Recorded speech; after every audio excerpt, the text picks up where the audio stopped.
यम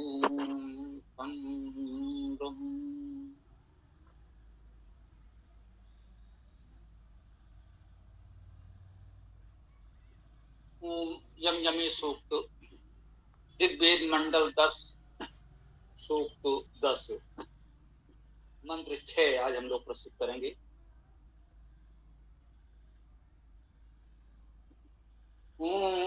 कहा वेद प्रथमा से अहना कहाई ददर से कहाई प्रवोचत बृहत् मित्रास्य वरुणास्य धाम पतवू ब्रवाहनावी चांद्रम।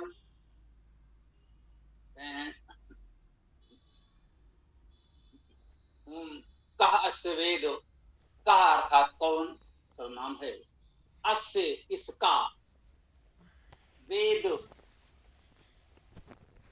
जानता है, प्रथमस्य अहना प्रथमस्य प्रथम का, अहना व्यापकता,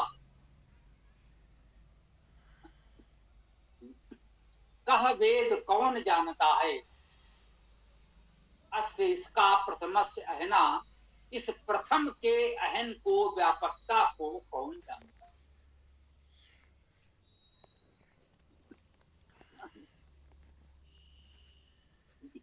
इस प्रथम अहन को कौन जानता है, इस प्रथम की व्यापकता को कौन जानता है। संपूर्ण सृष्टि में जो प्रथम हैं वे जो प्रथम आदि अनादि अनंत परमेश्वर है, उस प्रथम के अहना अर्थात व्यापकता को कह वेद कौन जानता है। कहा ईम ददर्श, कहा कौन, ईम अर्थात इसको, ये सर्वनाम है, ददर्श देखता, कहा ईम ददर्श कौन इसको देखता है।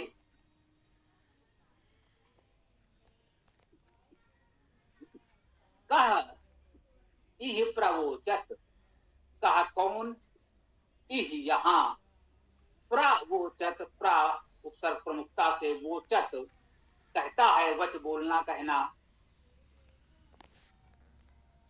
परमेश्वर के स्वरूप का सुंदर वर्णन है, इस अर्थ को कौन कहां ले जाता है अपनी मानसिकता से, तो वो जाने। कहा अस्य वेद प्रथमस्य अहना, कौन इस प्रथम की व्यापकता को जानता है। कहा ईम ददर्श, कौन इसको देखता है, किसने इसको देखा है। कहा यही प्रवोचत, ये अर्थात यहाँ इस संसार में, कहा कौन प्रवोचत, कौन कहता है। उस परमेश्वर की व्यापकता को कौन जानता है, उसे किसने देखा है, और कौन यहाँ उसे कह सकता है। वास्तव में उस परमेश्वर के इस सर्वव्यापकता को, अनंत व्यापकता को न कोई पूरी तरह देख पाया है, न कोई इसे पूरी तरह जान पाया है। पूरी तरह इस संसार में हमारे बीच उसका वर्णन कौन कर सकता है, कौन कह सकता है। कह रहे हैं बृहत मित्रस्य वरुणस्य धाम, बृहत अर्थात बड़ा, बृहदात बढ़ना, होना, वृद्धि होना, बढ़ना, तो बृहत अर्थात बड़ा, बृहत का प्रयोग हम लोग अभी भी शब्द का करते हैं, जानते हैं, बृहत अर्थात बड़ा। मित्र से अर्थात मित्र का, वरुण से अर्थात वरुण का, मित्र स्नेहने धातु से मित्र शब्द बना, मित्र से मित्र का अर्थात स्नेही का, स्नेह करने वाले का। वरुण से अर्थात वरुण का, वर्णीय का, वृ धातु है वर्ण करने के अर्थ में, उससे शब्द बना वरुण। वृ धातु में गुण प्रत्यय लग करके वरुण शब्द बना।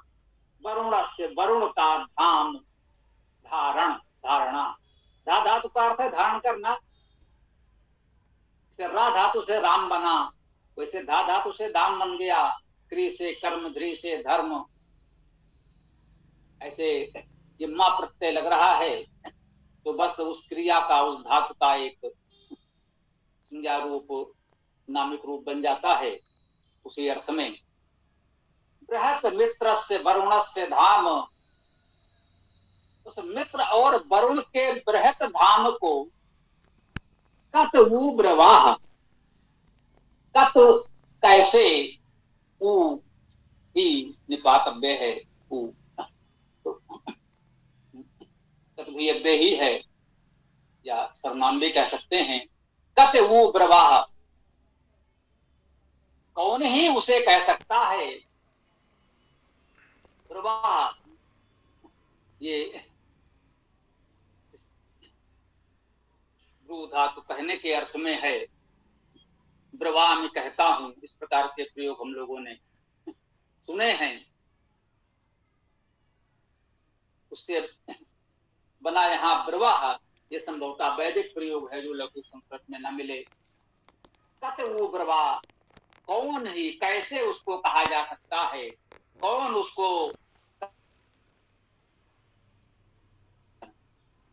आहना, अह धातु का अर्थ है व्यापक होना। आहना का अर्थ व्यापक हो जाएगा, विस्तृत व्यापक करने वाले। आहना का अर्थ किया हुआ है, आहना विस्तृत व्यापक करने वाले। अह धातु का अर्थ है, इस मंत्र के प्रथम चरण में भी आया था, पुनः ये आ रहा है। आहना अर्थात व्यापक करने वाले, व्यापक स्वरूप वाले। बीच्यानरन,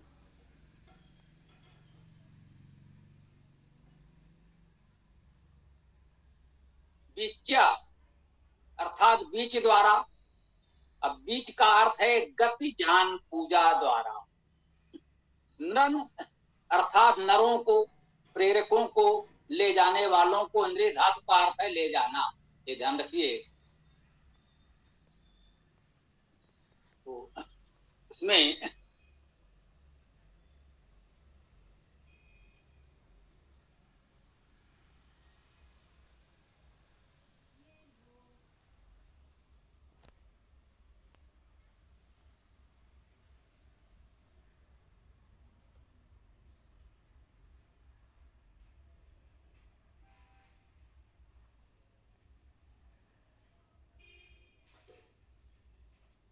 बीचा में, बीचा पद को समझने का प्रयास करें। बी तो उपसर्ग हो गया, अब बचा इच्छा। इच्छा में इक्ष धातु मानी गई है। इक्ष धातु का अर्थ है स्वाद लेना, इक्ष धातु का अर्थ है देखना। और बिंक बिच, बिच धातु है, बिनत बिनते इसका रूप बनता है। इसका अर्थ है पृथक भावे पार्थक्य, भिन्नतायाम, पृथक करना, अलग करना, अलग होना, भिन्नता होना, ये अर्थ भी इसका है। बिंज बिंते धातु का एक अर्थ गतो वपने, अल्प ध्वनो भी है, गति करना, अल्प ध्वनि होना। अल्प ध्वनि अर्थात धीमी। बोना, वपन अर्थात बोना भी है। ये बीचा पद बहुअर्थी है, बहुत व्यापक अर्थ वाला है। बीचा इसका उसी रूप में कह दिएगा। ये तृतीया विभक्ति एक वचन में है, तो बीच द्वारा, बीच क्या है वो हम धातु से समझेंगे। समानता इसमें कहा गया है गति ज्ञान पूजा द्वारा। नरन अर्थात नरों को, प्रेरकों को, ले जाने वालों को। आहना विस्तृत व्यापक करने वाले। कत क्या, ऊ ही, प्रवाह बोले। धाम कत ऊ प्रवाह आहना बीचानर। उस अनंत सर्वव्यापक परमेश्वर के संपूर्ण व्यापकता को, उस विराटता को, उस अनंत स्वरूप को कौन कैसे कह सकता है। नरों को, नरों का अर्थ सामान्य नरों से, हम अपने लोगों से भी ले लें तो वे कहते हैं कि हम नरों के बीच, हम साधारण नरों के बीच, हम साधारण नरों को उस व्यापकता को कौन कह सकता है। क्योंकि इसमें कहा गया कहा अस्य वेद प्रथम अहना, उस प्रथम जो सृष्टि में प्रथम है उस परमेश्वर की व्यापकता को का अस्य वेद कौन जानता है। कायम ददर्शता ये प्रवोचत, किसने इसको देखा है और कौन इसको कह सकता है। बृहत मित्र से वरुण से धाम, उस मित्र और वरुण स्वरूप डूब रहा है नाभि चांद्रन। हम नरों के लिए उस सर्वव्यापकता को तत्व कौन ही कह सकता है, अर्थात कोई नहीं कह सकता है।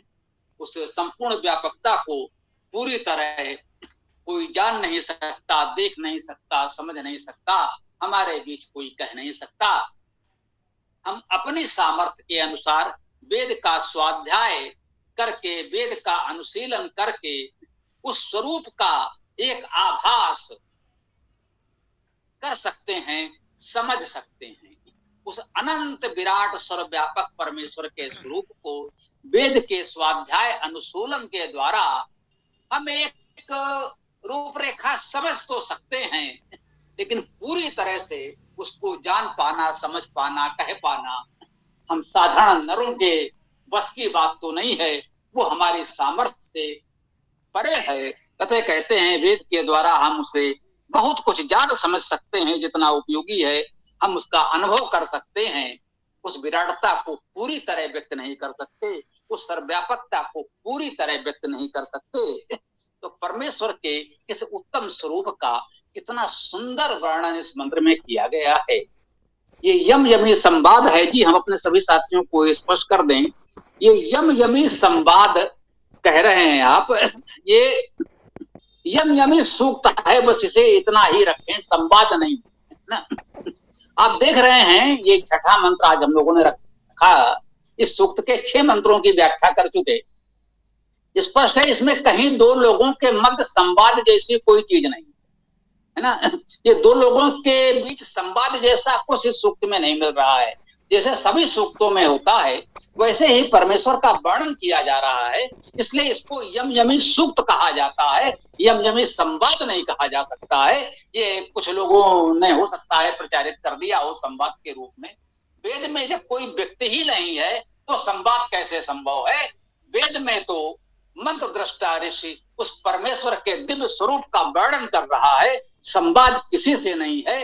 यदि संवाद है तो उस परमेश्वर और उसके उपासक के बीच है, भक्त और भगवान के बीच है, किसी और के बीच कोई संवाद नहीं है। मंत्र दृष्टा ऋषि या हम सब जो भी कह लें, उस परमेश्वर के स्वरूप को जानने समझने का प्रयास करते हैं, अपने सामर्थ्य पर उसे व्यक्त करते हैं, उसको देखते हैं, अनुभव करते हैं और कहते हैं कि हे परमेश्वर तुम ऐसे हो, तुम्हारा ऐसा स्वरूप है, हमें भी ये गुण प्राप्त हो, अपनी सामर्थ्य की सीमा में उसका कुछ अंश हमें भी प्राप्त हो। संपूर्ण वेद में यही बात है। यहाँ परमेश्वर से अलग किसी व्यक्ति का कोई उल्लेख नहीं है, तो दो व्यक्तियों के बीच संवाद तो वेद में कहीं संभव ही नहीं है। इसलिए इसको यम यमी संवाद न कहा जाए, इसे यम यमी सूक्त कहा जा सकता है। वेद में ये यम यमी सूक्त ही कहा जाता है। इसको इसी रूप में हम सब जाने समझे। आप लोग समझ गए होंगे हम जो भी आपको संदेश देना चाहते हैं, तो उसको ध्यान रखिएगा।